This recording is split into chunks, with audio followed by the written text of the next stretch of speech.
Kavuşmaz heç yollarımız tufan kəsər. Sənə vurğun o gözlərdən yoxdur əsər.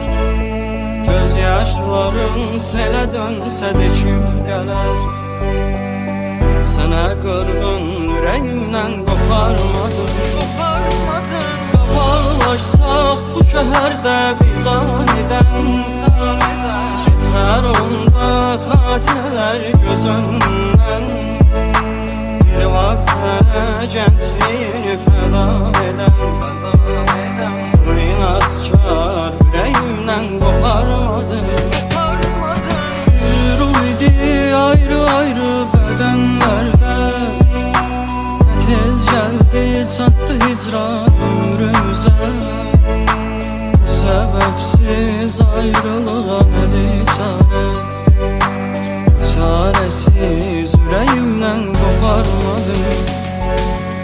Bir ümiddik ayrı-ayrı bədənlərdə, nə tez gəldi çatdı hicran ömrümüzə. Bu səbəbsiz ayrılığa nədir çarə? Bu çarəsiz ürəyimdən qoparmadım. Qabarlaşsaq bu şəhərdə biz anidən, keçər onda xatirələr göz önündən. Bir vaxt sənə gəncliyi fəda edən, inadkar ürəyimdən qoparmadım.